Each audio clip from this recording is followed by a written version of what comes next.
There's something God has been saying to you, and it's not what you'd expect. He's telling you to sit down, not collapse, not quit, not retreat. Sit down, pause. That instruction has been pressing on you for weeks now, maybe longer.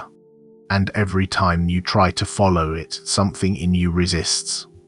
Your mind starts moving. Your hand goes to your phone, your calendar fills up with reasons to keep going, and underneath all of that noise, a quieter question has been working its way to the surface. What does it actually mean when God singles someone out and tells them to stop? Your jaw has been tight for months. Your shoulders are closer to your ears than they were 3 years ago. And you can't remember the last time you took a breath that actually emptied you, not the shallow kind that gets you through the next task, but the kind that comes from somewhere deep, somewhere that's been clenched so long you forgot it was clenched at all. That tension isn't random. Your body has been keeping score of a season your spirit hasn't finished processing yet. And the question is, how do you unclench muscles that forgot they were braced? I've been watching people get taken apart, not broken, taken apart, and then rebuilt differently, with something extra in the structure. A kind of stillness that makes the people around them uncomfortable and drawn in at the same time. And every single one of them, at the moment when the shift finally arrives, does the same thing. They brace, they tense, they wait for the floor to give out. Because their bodies have been through enough to know that good things carry a price.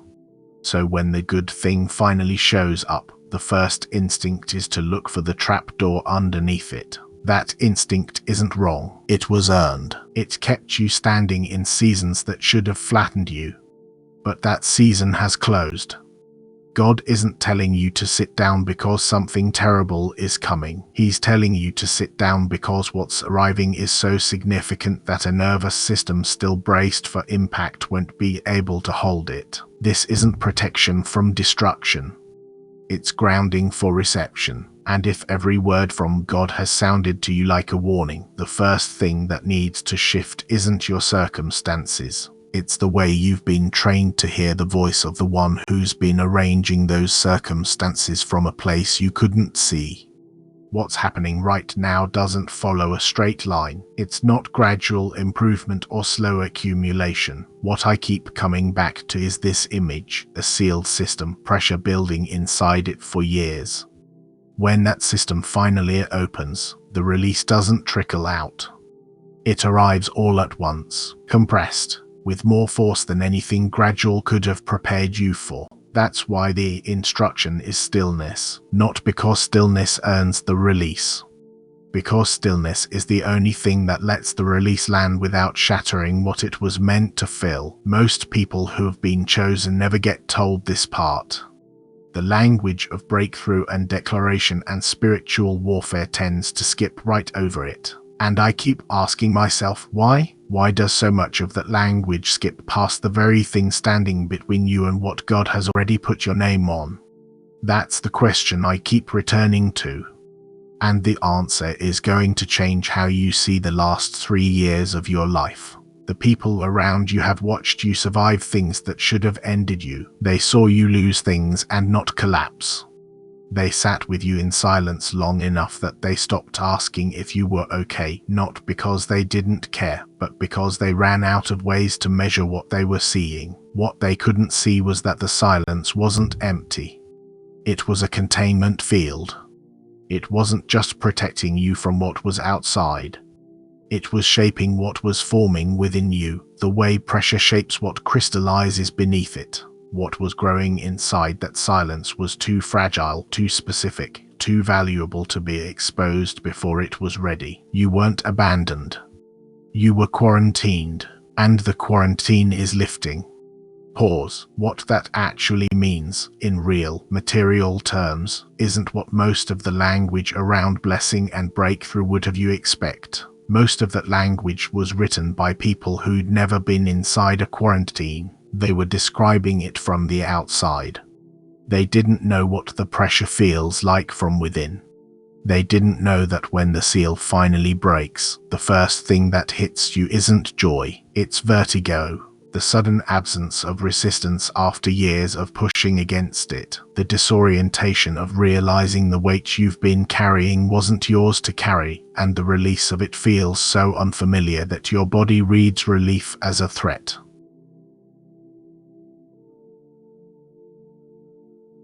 That's the pattern that has to shift, not through effort, through stillness.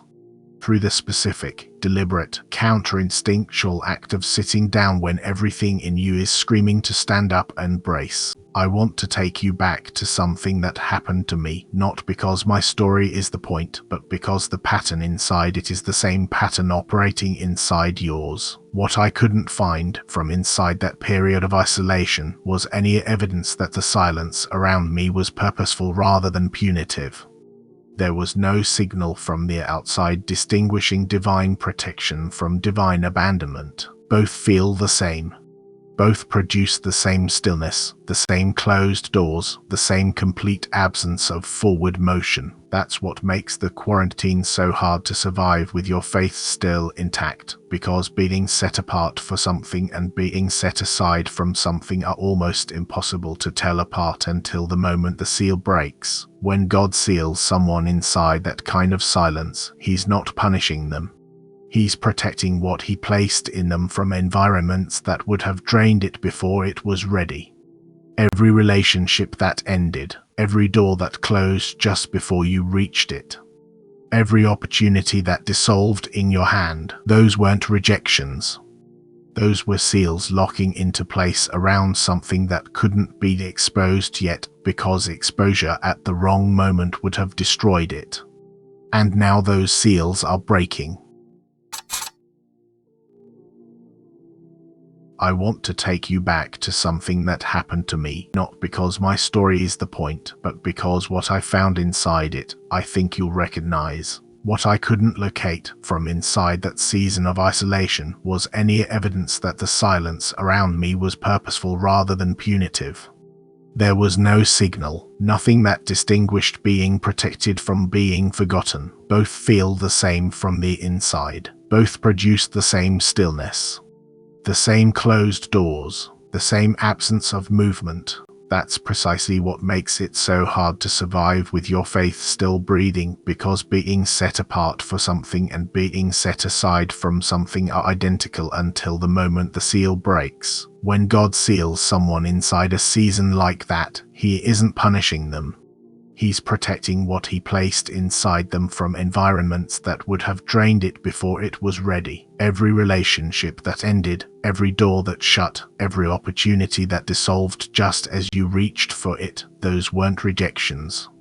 Those were seals, walls locking into place around something that couldn't be exposed yet, because exposure at the wrong moment would have destroyed it. And now, right now, those seals are breaking. What's about to move in your life isn't one thing, it's everything. Everything held back while the work was being done quietly. Every blessing deferred. Every door kept closed. Every resource redirected. Every relationship delayed. Every resolution postponed, all of it compressed into a window of time so narrow that your nervous system, trained over years of loss and waiting and lack, won't know what to do with it.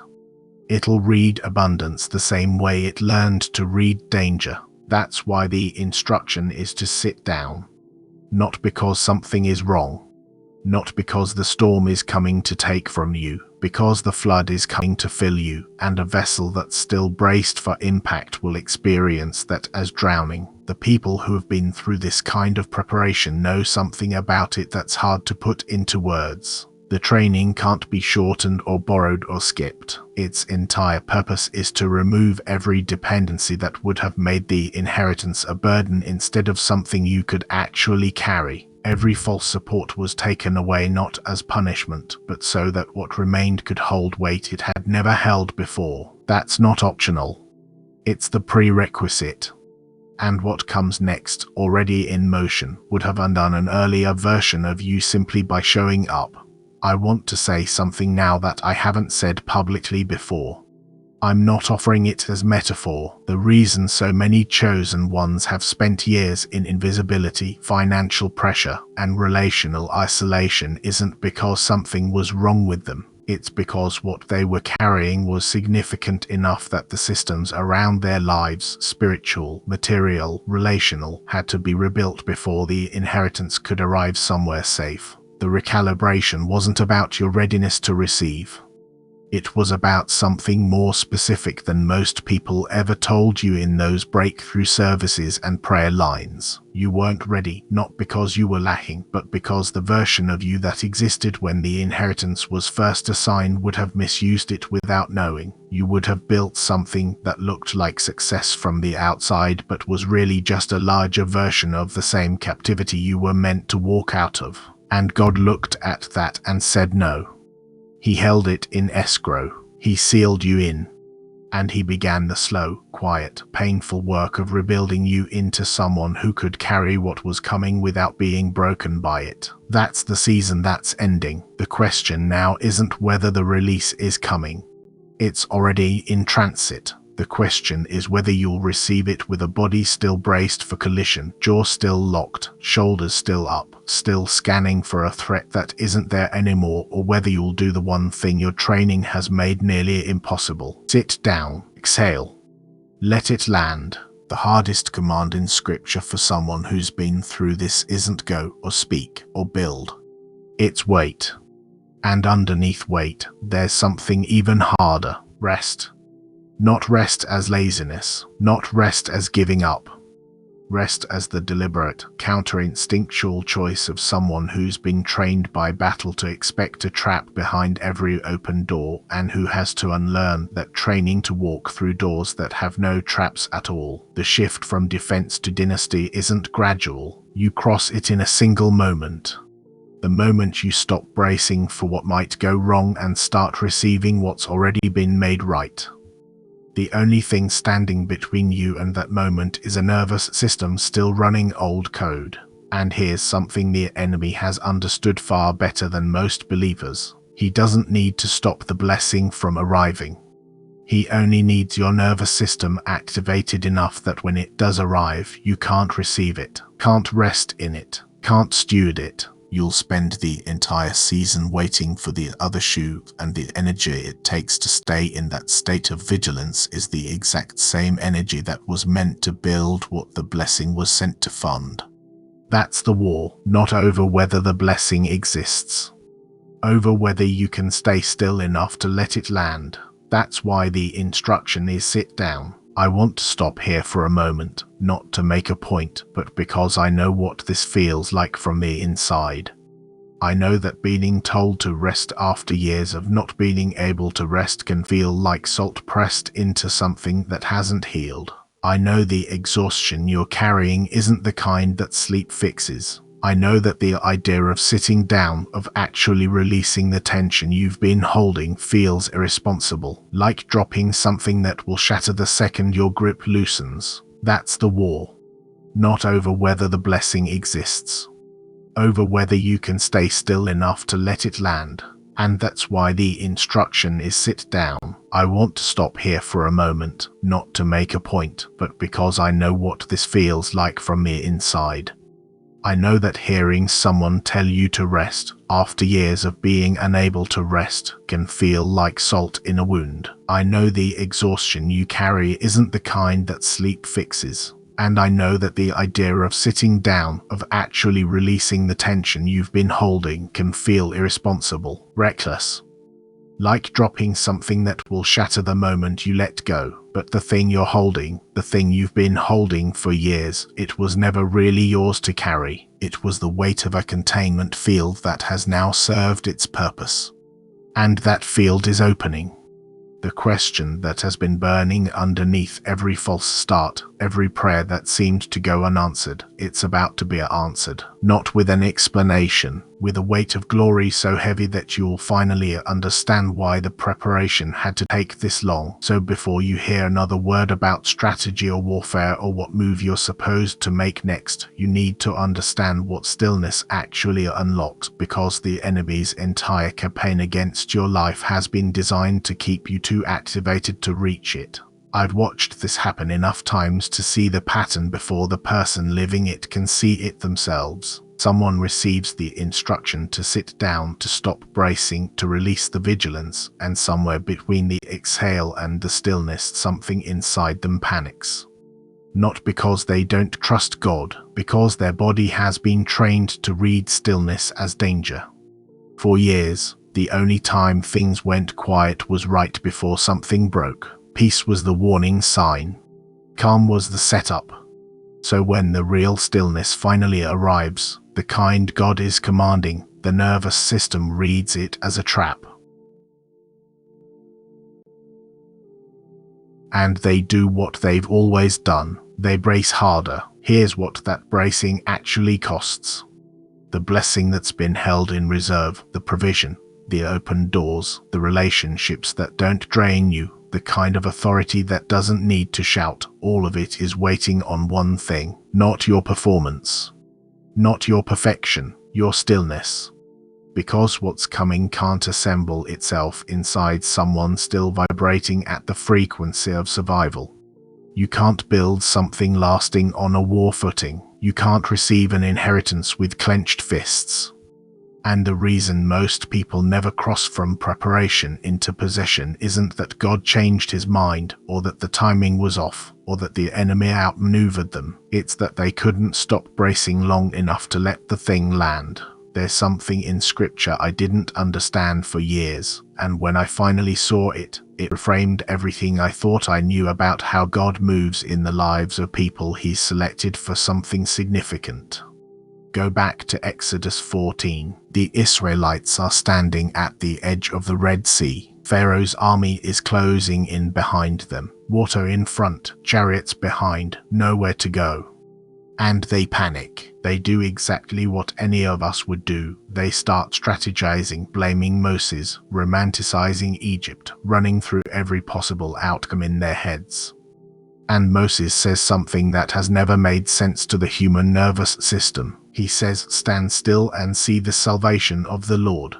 Don't be afraid. The Lord will fight for you. You need only to be still." That word, still, carries something in Hebrew that the English translation flattens out. It's not passive. It's not laziness. It's a deliberate decision to stop trying to rescue yourself. A choice to put down a battle that was never yours to fight. And the moment they did that, the moment they stopped trying to figure out how to part the sea themselves, the water opened. But here's the part that rarely gets talked about. The sea didn't part because they were still. The sea parted because God had already decided it was going to part, and their stillness simply cleared the interference that was blocking the miracle from coming through. Their panic wasn't changing the outcome. It was only delaying the delivery. Pause. That's where you are right now. The sea is already parted on the other side of your stillness. The provision is already released. The healing is already done. The door is already open. The only thing between you and what has already been authorized is the frantic energy you keep generating. The energy that says, "I have to figure this out. I have to make this happen. I have to protect myself from what might go wrong." That energy isn't faith dressed up as responsibility. It's fear dressed up as wisdom. And it's the single most effective weapon the enemy has ever used against people called to something greater. Because he can't stop what God has decreed. He can only keep you too exhausted to receive it. There's a number I keep coming back to. Researchers studying the effects of chronic hypervigilance found that a nervous system locked in prolonged fight or flight burns through up to 60% of the body's available metabolic energy. 60%. More than half of the life force God gave you to build, to create, to love, to lead, to heal. More than half of it gone, burned up, bracing for a blow you were never supposed to take. And the enemy understands this math better than most believers do. He doesn't need to destroy you, he just needs to keep you tired. Keep you watching, keep you waiting for the other shoe to drop.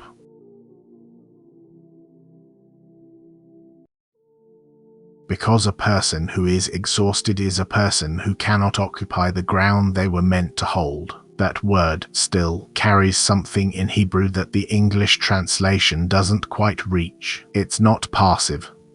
It's not laziness. It's a deliberate choice to stop rescuing yourself. A decision to put down the battle that was never yours to fight. And the moment they made that choice, the moment they stopped trying to figure out how to part the sea on their own, the water opened.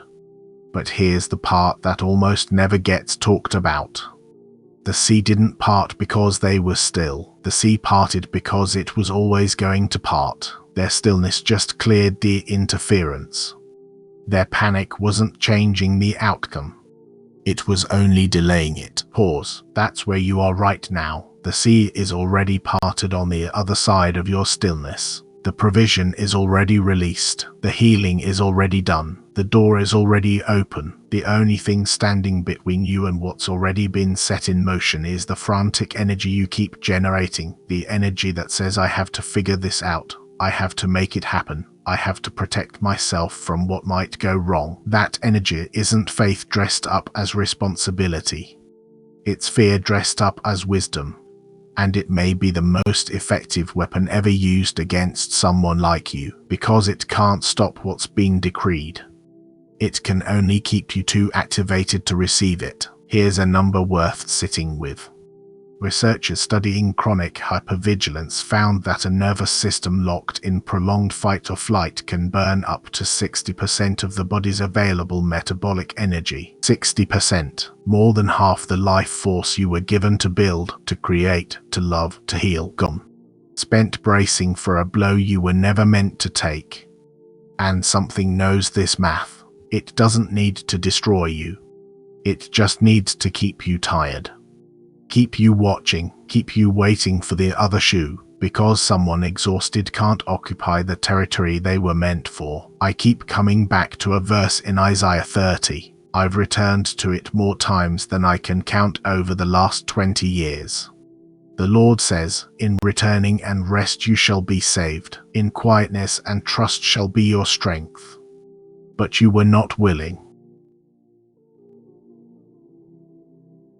That word, returning, it's not about repentance the way we usually mean it. It's about coming back to the original posture. The one you had before the world taught you to flinch, before the betrayal taught you to brace, before the long silence taught you that if you didn't hold everything together yourself, nothing would hold at all. God isn't calling you back because you did something wrong. He's calling you back because you've been running an operating system built for a season that's already closed. And this new season needs something different. A seated posture, a still posture, one that says, I am not fighting for something I already have. Pause. What if the only thing standing between you and what God has already released is that your body has never learned what safety actually feels like? You were rewarded for your vigilance. Not by God, by survival. Every time you braced and the blow came, your nervous system logged a win. Every time you stayed up solving a problem that resolved anyway, your mind credited the strategy instead of the one who had already handled it. You trained for decades in the art of self-protection. You got extraordinarily good at it. And that's exactly the problem. What kept you alive in the wilderness will work against you in the promised land. The skills that got you through the pruning will undermine you in the harvest. You can't carry the armor of the last season into the next one. That's why the instruction isn't simply sit down. It's sit down now, because the window between preparation and possession is narrower than most people realize. And here's what most people get wrong about the timing. They assume the stillness is a pause between seasons, a rest stop on the way somewhere else. But the stillness isn't a waiting room. The stillness is the mechanism. It's how the transfer actually happens. What occurs in the next 48 hours of your stillness has more to do with your next 40 years than everything you've accumulated in the last 40 combined. That's not poetry. That's how it works. So here's what's really going on. Underneath every verse you've memorized about provision, underneath every testimony you've given about faithfulness, there's a conviction you've never fully named, one that says the other shoe is always about to drop. That every open door is a trap. That every blessing is a loan you'll eventually repay with suffering. That you were saved last time, but maybe this time you finally used up the mercy. It doesn't need you to believe that outright. It just needs it running quietly in the background, like a program you forgot you installed, draining everything while you wonder why it all feels heavier than it should. You are not fighting for what you have. You are running two operating systems at the same time. One says God is faithful, good, and has never left you. The other says brace yourself, because what's coming next is going to hurt. And somehow you haven't noticed that those two systems are completely incompatible. They can't both run. One of them has to shut down.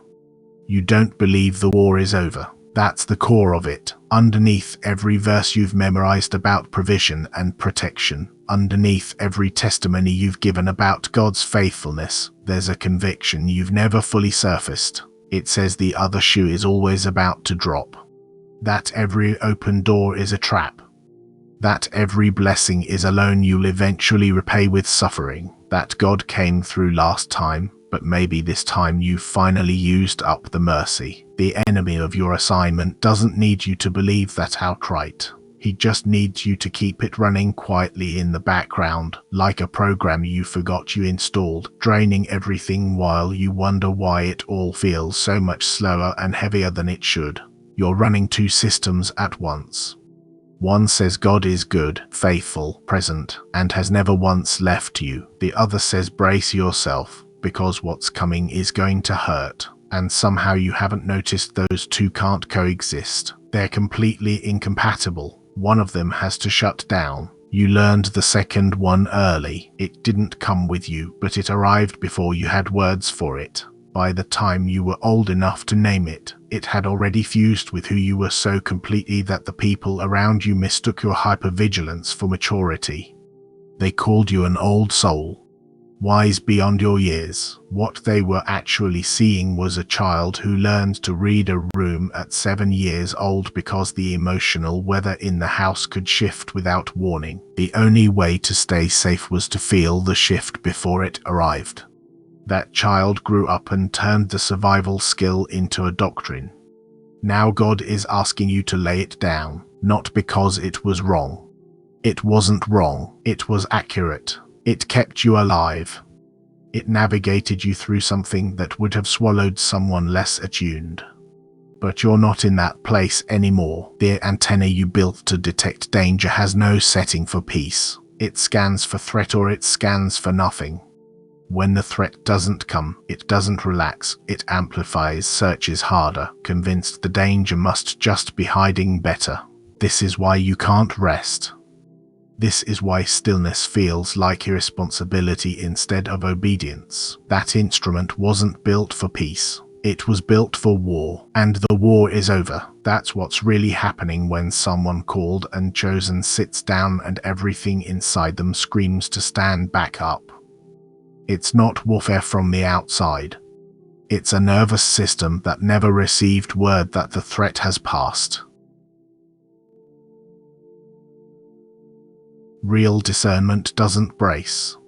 It rests in a wide, open center and reads the field from stillness, not tension. A nervous system calibrated entirely to threat can't tell the difference between a blessing arriving and danger approaching. The frequency feels identical to a body running on survival. The heart rate climbs.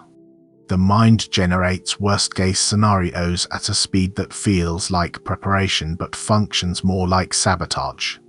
And so the blessing lands wrong. Here's what happens. When compressed blessing enters the atmosphere around a life, it creates a kind of pressure. The blessing itself is stable, coherent, organized the way light organizes into a laser, but internal turbulence refracts that light into 1,000 scattered, harmless beams. The blessing is still there, still yours, but it arrives as diffuse warmth instead of focused ignition. The enemy doesn't have to steal it, he just needs you to receive it at a fraction of its intended intensity. You feel something shift. You know something moved. But the full weight of what was sent never fully unpacks. You mistake a fog for a breakthrough. You mistake the outskirts for the capital. You receive provision but not assignment.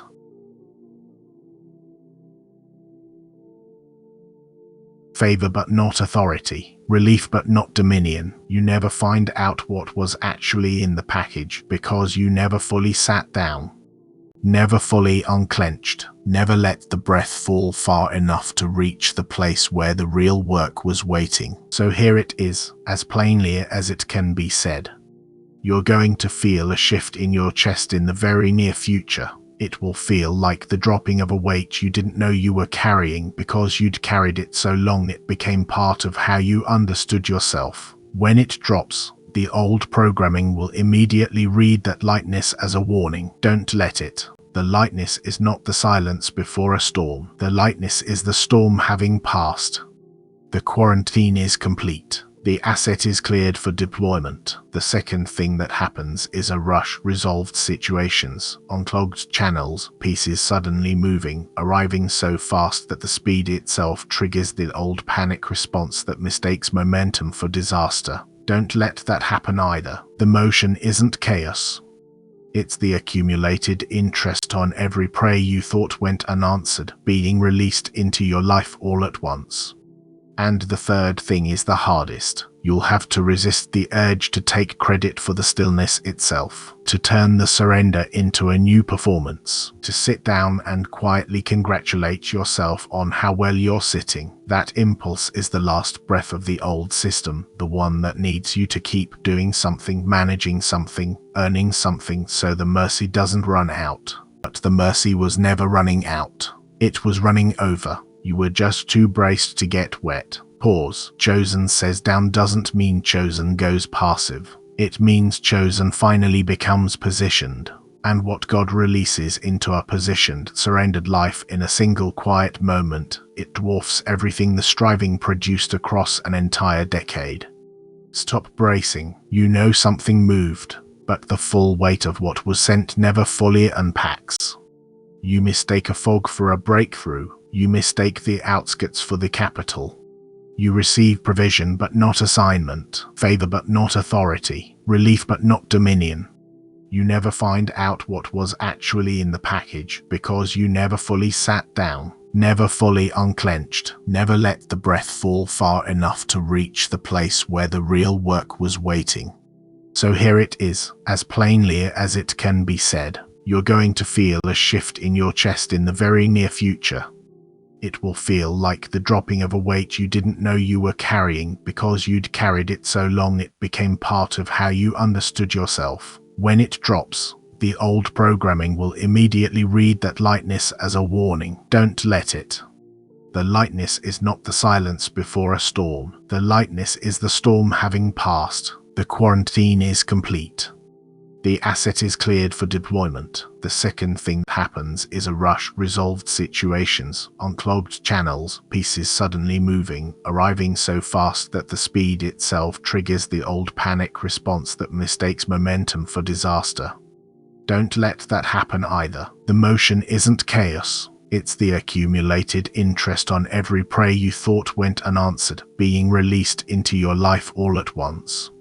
And the third thing is the hardest. You'll have to resist the urge to take credit for the stillness itself, to turn the surrender into a new performance, to sit down and quietly congratulate yourself on how well you're sitting. That impulse is the last breath of the old system, the one that needs you to keep doing something, managing something, earning something so the mercy doesn't run out.